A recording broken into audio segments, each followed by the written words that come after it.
इस वीडियो में हम बात करने वाले हैं कि मीशो पर अगर आपको इस तरीके से प्रॉब्लम देखने के लिए मिलती है, आपकी ट्रांजैक्शन फेल्ड हो जाती है, तो इसमें कई तरीके के रीज़न हो सकते हैं। एक एक करके मैं आपको बताऊंगा और उसका सलूशन भी बताने की कोशिश करूंगा कि आपको करना क्या है।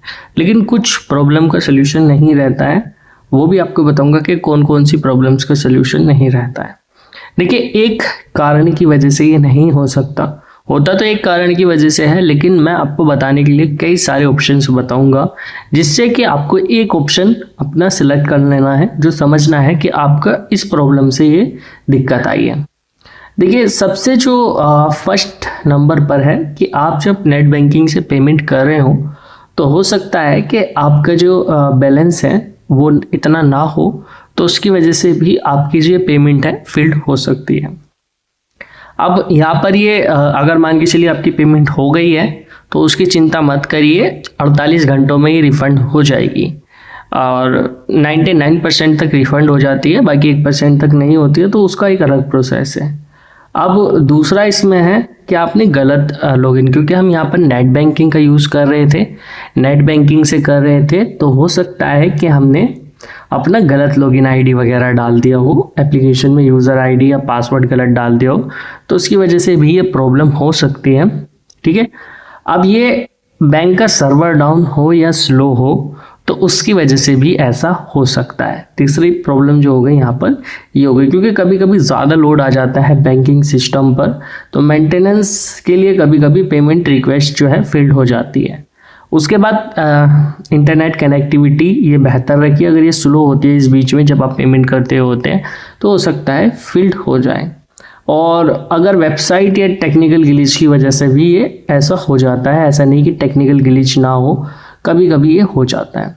तो सबसे पहले जो मैंने आपको बताया, अगर आपका पैसा यहाँ पर कट चुका है तो टेंशन मत लीजिए, 48 घंटों में भी रिफंड हो ही जाएगा। ठीक है, और उसके बाद अगर 10 से 15 मिनट बाद दोबारा आप रीट्राई करें, हो सकता है कि आपकी पेमेंट पहले किसी वजह से फेल्ड हो गई हो, तो उस चीज़ को अवॉइड करके आप दोबारा यहाँ पर करें। ठीक है, अब अगर मान के चलिए बैंक के थ्रू से आपको कोई मैसेज आया तो उसमें कुछ ना कुछ रीज़न आपको बताए देगा। अगर आपके पास कोई अलग नेट बैंकिंग है या फिर अगर आप यूपीआई का यूज़ कर सकते हैं तो मे बी आप यूपीआई का यूज़ कर सकते हैं इतनी देर में, बट ये इन रीजंस की वजह से हो सकता है। अब ना तो आप इसमें वेबसाइट या फिर टेक्निकल ग्लिच को ठीक कर सकते हैं, इनसफिशिएंट बैलेंस जो होता है वो चेक कर लीजिएगा आप अपनी नेट बैंकिंग में जाकर। गलत लॉगिन किया है तो सही पासवर्ड डालिएगा, ऐसा नहीं कि गलत पासवर्ड आप डाले रखेंगे तो उससे पेमेंट हो जाएगी, गलत पासवर्ड डालेंगे तो उससे सब कुछ ठीक हो जाएगा, नहीं। आप अगर इंटरनेट कनेक्टिविटी का इशू है तो एक दफ़ा अपने फ़ोन को यहाँ पर बंद करके खोल लीजिएगा। ठीक है, ये भी करिएगा ज़रूर। और बाकी अगर बैंक का सर्वर डाउन हो या फिर एप्लीकेशन का भी सर्वर डाउन हो सकता है, तो उस सिचुएशन में आप यहाँ पर अपने प्ले स्टोर पर जाइएगा और यहाँ पर मीशो को सर्च कर लीजिएगा और अपडेट आ रहा हो तो अपडेट कर लीजिएगा। इसमें इतना आपको करना है, बाकी कुछ आप ज़्यादा कुछ कर नहीं सकते इस रीज़न की वजह से।